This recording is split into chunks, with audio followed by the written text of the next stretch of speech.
Assalamualaikum warahmatullahi wabarakatuh. Apa kabar? Sudah lama kita tidak ketemu lagi di channel Ekonomi Asik. Kita akan belajar tentang perdagangan internasional. Apa itu perdagangan internasional? Nah, sebelumnya jangan lupa ya, subscribe, like, dan share supaya channel ini lebih berkembang. Oke, kita akan masuk ke dalam materinya tentang perdagangan internasional.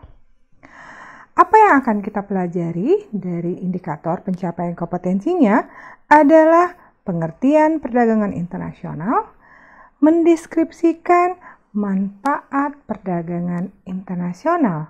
Nah, materi ini banyak videonya kita pecah-pecah, tapi fokus ke IPK-nya adalah mendefinisikan pengertian perdagangan internasional dan mendeskripsikan manfaat perdagangan internasional. Mari kita mulai dari pengertiannya. Sebelumnya, kita perhatikan saya memberikan gambar di sini. Sepertinya ini adalah sebuah pelabuhan.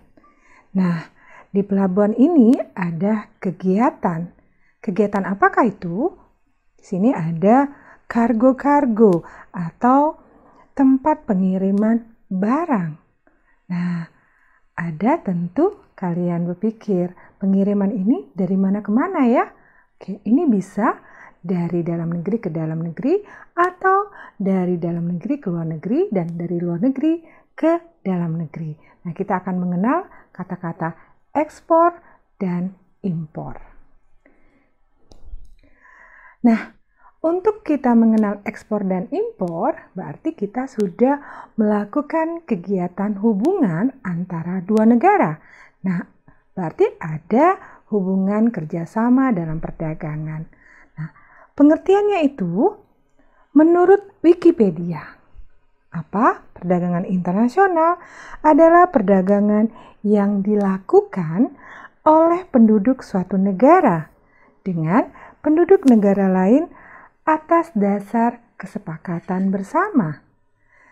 Kalau menurut buku perdagangan internasional Wahono Dipayana tahun 2018 menyatakan bahwa perdagangan internasional adalah transaksi bisnis antar pihak-pihak dari lebih dari satu negara. Hampir mirip-mirip pengertiannya, tapi pada dasarnya ini adalah hubungan perdagangan antar dua negara atau lebih. Kegiatan perdagangan internasional bisa dilakukan oleh penduduk suatu negara dengan, kita lihat, warga negara lain, individu-individu berlainan negara, individu dengan pemerintah negara lain, pemerintah satu dengan pemerintah negara lain. Inilah kegiatan perdagangan internasional. Contoh bisnis transaksi dalam perdagangan itu misalnya ekspor impor produk, pembelian bahan baku dari luar negeri. Nah, ini ada faktor-faktornya. Nanti kita lanjutkan video yang kedua ya. Dan yang ketiga adalah investasi di negara lain. Jadi perdagangan ini tidak hanya dalam bentuk suatu produk, bisa juga dalam bentuk maya. Maya ini dalam bentuk investasi. Investasinya itu bermacam-macam. Kita bahas lagi nanti ke video-video berikutnya. Jadi, perdagangan internasional dapat kita simpulkan adalah kegiatan jual beli antar satu negara dengan negara lain berupa barang atau jasa. Tadi saya sebutkan. Dan dilakukan melewati batas daerah suatu negara. Nah, berarti nanti ada perjanjian-perjanjian itu dalam satu batas negara itu pasti ada yang namanya pajaknya atau kesepakatan yang lain atau kebijakan-kebijakan yang lain. Selanjutnya IPK yang kedua, kita akan membahas tentang manfaat perdagangan internasional. Tadi dari pengertian, kita akan merasakan apa sih manfaat perdagangan internasional. Yang pertama adalah terbentuknya hubungan antar negara. Kita bahas satu-satu ya. Yang kedua, menciptakan efisiensi dan spesialisasi. Apa itu? Yang ketiga, meningkatkan kemakmuran negara. Yang keempat, berkurangnya pengangguran. Kenapa ya? Adanya perdagangan internasional dapat mengurangi pengangguran. Dan yang kelima, transfer ilmu pengetahuan dan teknologi. Yang berikutnya, menstabilkan harga. Kita bahas satu-satu. Terbentuknya hubungan persahabatan antar negara.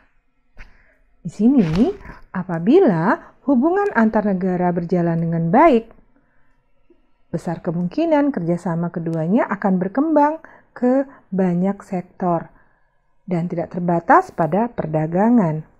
Nah, di sini kalau kita melakukan kesepakatan perdagangan internasional, itu saling menguntungkan. Jangan hanya satu pihak saja yang diuntungkan. Nah, ini akan berlanjut berhubungan ke bidang-bidang yang lain. Nah, kerjasama itu bisa pula merambah ke bidang lainnya seperti budaya, politik, pendidikan, militer, maupun teknologi. Mari kita lanjutkan lagi. Yang kedua adalah menciptakan efisiensi dan spesialisasi. Loh, kenapa ya? Perdagangan internasional dapat menciptakan efisiensi dan spesialisasi ini. Efisiensi dalam penerapan metode produksi baru dapat meningkatkan produksi sehingga biaya produksi dapat ditekan serendah mungkin. Nah, efisiensi dalam penerapan ini dapat menekan biaya produksi. Nah, kalau biaya produksi lebih rendah, ini ada keuntungan bagi suatu negara tersebut. Nah, suatu negara memiliki spesialisasi dalam satu sektor ekonomi saja. Spesialisasi itu tidak semua harus diproduksi. Jadi, mana yang lebih efisien dan lebih unggul dibandingkan dengan negara lain, maka negara itu harus lebih memfokuskan kepada produk barang itu supaya dapat melakukan kegiatan perdagangan internasional.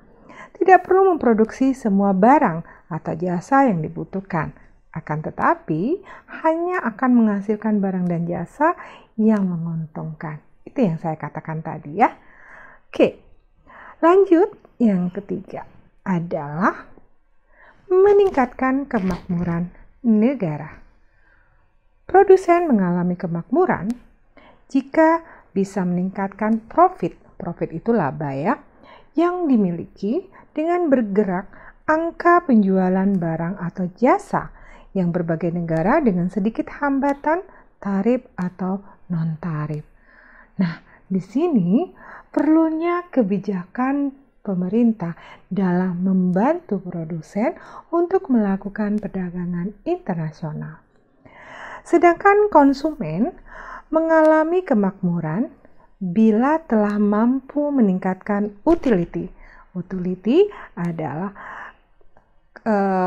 kemampuan suatu barang untuk digunakan dengan meningkatkan konsumsi tanpa terhalang kesulitan memperoleh barang dan jasa yang tidak diproduksi dari negaranya. Artinya, kalau suatu negara itu tidak dapat memiliki karena ada keterbatasan atau faktor penghambatnya dia melakukan kegiatan produksi, nah disinilah negara perlu negara lain untuk memenuhi kebutuhan masyarakatnya. Nah, jika negara sudah memfasilitasin negaranya untuk melakukan kegiatan perdagangan, berarti konsumen dapat memenuhi kebutuhannya, semua yang dibutuhkan. Pemerintah dapat juga keuntungan jika melakukan perdagangan internasional. Kenapa? Karena sumber pemasukan devisa negara. Nah, devisa negara ini akan semakin meningkat apabila nilai ekspor semakin tinggi dan juga dapat memperlancar transaksi di bidang perbankan yang terjadi antar negara. Ini semua banyak diuntungkan terjadinya perdagangan internasional. Selanjutnya yang keempat, apa saja sih keuntungan atau manfaat berkurang perdagangan internasional? Yaitu berkurangnya pengangguran. Kok bisa ya? Apabila pasar perdagangan internasional luar negeri semakin luas, maka kegiatan produksi barang atau jasa di suatu negara juga akan meningkat. Berarti kalau produksinya meningkat perlu tenaga kerja. Karena hal itu kebutuhan akan tenaga kerja juga ikut meningkat di berbagai sektor. Jika hal itu terjadi, dengan sendirinya angka pengangguran juga semakin berkurang. Yang kelima adalah transfer ilmu pengetahuan dan teknologi. Perdagangan internasional akan memungkinkan suatu negara mengekspor barang yang berbasis kecanggihan teknologi seperti mesin, alat-alat modern pada negara yang membutuhkan. Maka dengan demikian akan semakin cepat pergerakan mobilisasi teknologi pada negara pengimpor tersebut. Jadi saling menguntungkan. Dan yang keenam adalah menstabilkan harga. Nah, di mana ya menstabilkan harga? Kelangkaan barang yang mengakibatkan harga menjadi mahal. Contohnya, barang di suatu negara itu sedikit, permintaan banyak. Masih ingat ya pelajaran kita kemarin-kemarin bahwa harga barang sedikit, permintaan banyak, maka harga akan mahal. Nah, bagaimana caranya supaya tetap stabil harga? Yang dirugikan di sini adalah konsumen. Nah, untuk itu peranan pemerintah membantu dengan memperlancar adanya perdagangan internasional dengan diatasi dengan mengimpor melalui impor untuk menambah stok di pasar domestik suatu negara tersebut. Sebaliknya, apabila negara memiliki stok berlebih, misalnya panen kita melimpah, kalau barang berasnya kita melimpah sedangkan permintaan kita sedikit, harga otomatis akan rendah. Nah, ini siapa yang dirugikan? Adalah konsumen. Ini adalah produsen, kebalikannya tadi ya. Nah, untuk itu kasihan dengan produsen, bagaimana cara mengatasinya untuk supaya harga tetap masih stabil, maka pemerintah harus melakukan membantu dalam kegiatan ekspor untuk mengurangi barang supaya harganya masih tetap stabil.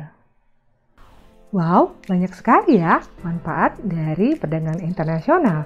Nah, disinilah peranan pemerintah untuk melakukan kegiatan perdagangan internasional supaya lancar.